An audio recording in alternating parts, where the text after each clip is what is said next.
Howdy folks, Greyhawk 4x4 coming at you again, your resident vintage gamer, and today is a great day, and I'm going to tell you why.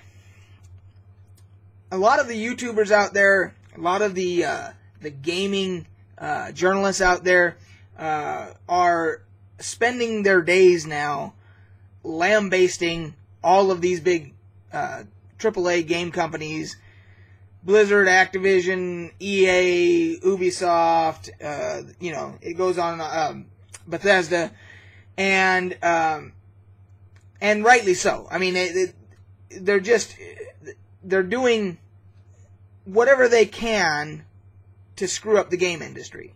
They're doing it. But I think that there's a different way of looking at it. I'm actually celebrating a little bit because if you take a step back and look, you can see that the gaming industry, these AAA gaming companies, the big ones, the EAs of the world, Blizzard, Activision, Bethesda, they're imploding. They're all starting to cannibalize one another. I think all we have to do is sit back and wait, and they're going to either destroy themselves, and we're going to be left with some decent companies out there to make video games for us again and get away from the microtransactions and all the bullshit. Or if they don't destroy themselves, we are going to be the ones to put them out of business because we're going to stop buying their crap. Okay, which we've already, I mean, the stats are already there to show that we've already started to decline in buying their crap, okay? So, and that's why their stock prices are tanking and everything else. But most of it is self-inflicted. If you look at what Bethesda did with Fallout 76, and they didn't listen to their customers, but they went ahead and did what they wanted to do and everything anyway. And it's been just a debacle. I mean, everything about it has been a debacle. And then we find out that today that their most recent patch actually brought back a bunch of bugs and stuff they'd fixed in a previous patch. So it goes to the theory that they pushed this patch out based on an old build.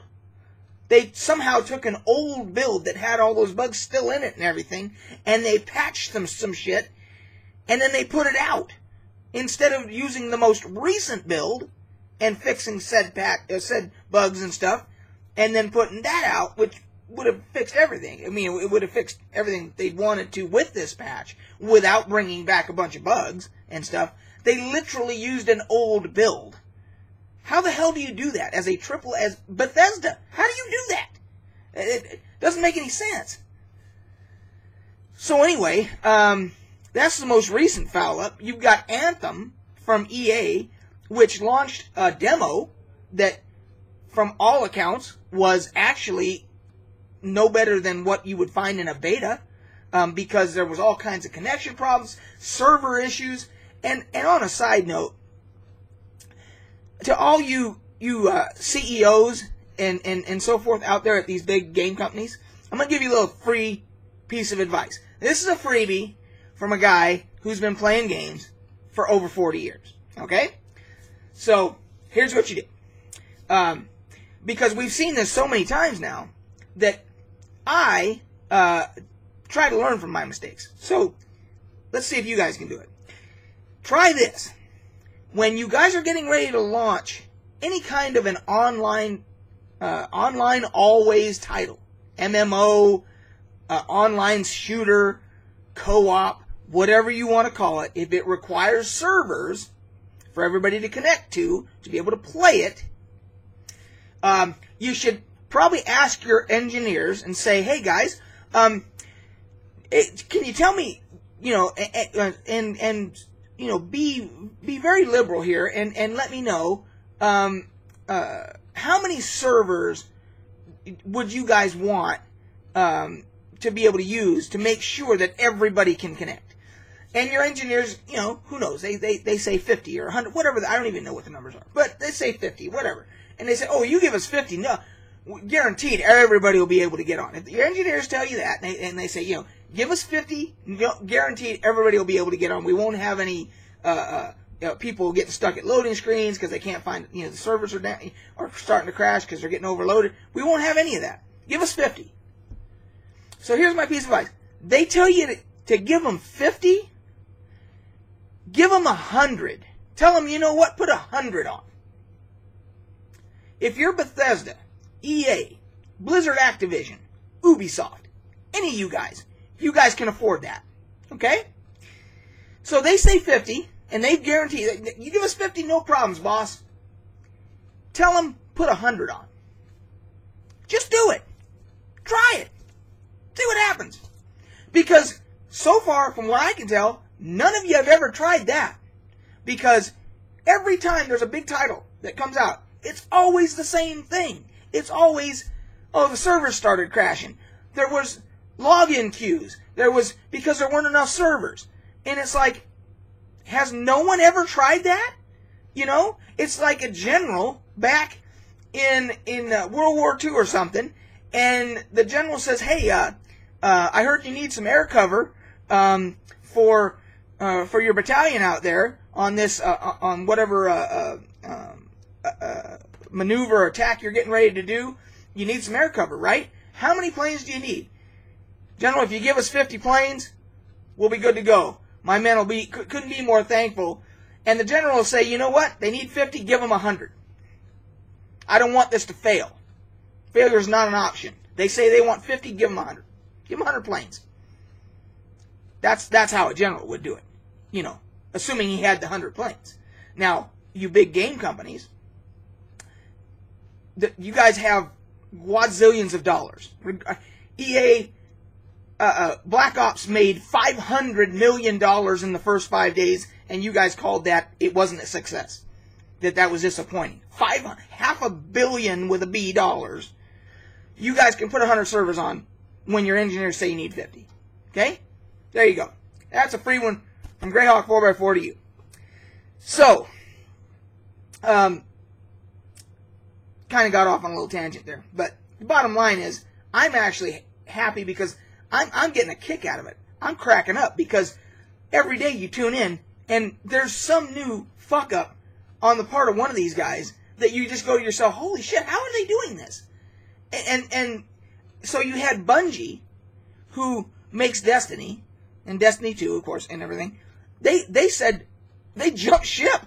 They said, to hell with this, we're out of here. And they left Blizzard Activision and jumped overboard. And they were popping champagne corks when they did it. When it got announced to all their employees at their development studio or whatever, the guys were like popping corks in champagne bottles. Yeah, oh, we broke free from the evil empire, And you've got EA, who has, of course, the Star Wars license under Disney, and they've screwed up a couple of games for them on with the Star Wars license, but now they've canceled again another game that they were supposed to put out.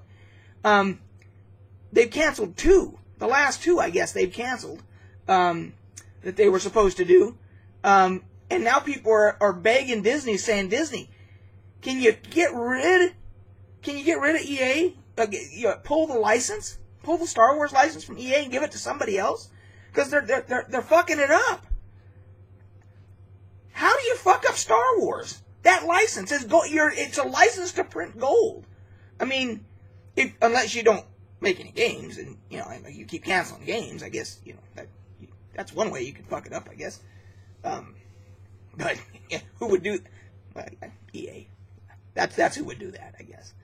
So anyway, they're literally imploding in front of. They're cannibalizing each other. It's a shit show to watch, but it's actually kind of entertaining now.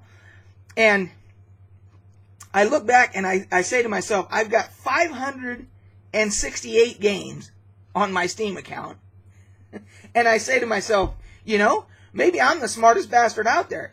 While they're all cannibalizing themselves and not putting out games and putting out shit games that are either broken, like Fallout 76 broken, just terrible.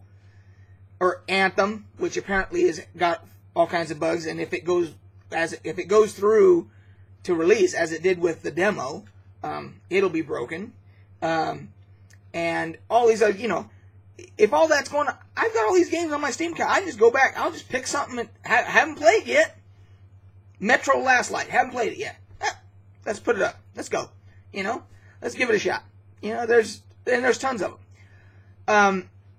And then, and I use this example a lot, but then you've got, the smaller companies, the independent companies who have stayed independent and put out good games. You've got the company that put out Subnautica, okay? And today, now here's a comparison for you. You can buy Subnautica right now on the Steam store for $17.49 because it's 30% off right now. But it's still at full price. It's $24.99. It's as good, if not better, than any of the AAA titles that have been coming out for $25. I think they're charging that for a mount in World of Warcraft at the cash shop. I think they're charging $25 for a mount, and you can buy it Game of the Year, Golden Joysticks Award, the PC Game of the Year, Subnautica, $25. Right now you can get it for $17.49. And they just put out the sequel on early access today. Subnautica Sub-Zero. $19.99. That's for the sequel. It's already got rave reviews from today, from just being released today, of all these people that, and everybody's saying it was the easiest early access title they've ever purchased. They just, boom, bang, I bought it. I'm not going to play it for a while. I'm going to let them work the bugs out. They've already said, it's got bugs. We need you guys to get in here and help us work out the bugs and everything else. But that's what they did with the original Subnautica. They had it on early access, and they said, hey, guys, can you come in here and help us out? They listened to the gamers. They fixed the bugs. They made sure the content was good. The story was good. The graphics were good. It ran well. They did all the things you're supposed to do. And they sold a shit ton of them at $25. I'm sure they made a good profit. There's no microtransactions or none of that bullshit. And there you go. It's, no day one DLC, none of that. Just a game. There you go. And it's done really, really well. So, I'm just going to kick back and have a soda. And yes, I still have some Baja Blast. I know it's at Taco Bell, but I bought 30 12-packs of this when Fallout 76 was getting ready to come out. 30 12-packs. I've still got I think I've got 12 left. And because I knew I would be sequestered playing Fallout 76 till all hours of the night and then into the early morning with my eyes bleeding because I couldn't step away from it. Yeah, that didn't happen. Because I did that with Fallout 4. My Baja Blast. That was my Quantum. Just like you'd had in the game, It's almost the same color. Loved Fallout 4. Great game. Yeah. 1,000 hours on it, I think. Yeah. Fallout 76? I don't know. I think I have 6 hours. So, anyway, I'm just getting a kick out of it now. I'm watching them implode, They're going to start, stock prices are dropping, who knows what they're going to start restructuring, they're going to do all kinds of crazy shit if this keeps going the way it is. I don't know what's going to, it's going to be fun to watch. We'll do it together. We'll keep checking back every once in a while, do one of these videos, and we'll see how it's going. But anyway, I just thought you guys would like that take. Let me know what you guys think of all these big companies just shooting themselves in the foot now. I thought it was going to be us that put them out, put them under, because we just quit buying their shit. We don't have to do that now. We can just let them kill each other off and kill themselves, and we'll be there for the aftermath. All right, guys. Catch you on the flip side.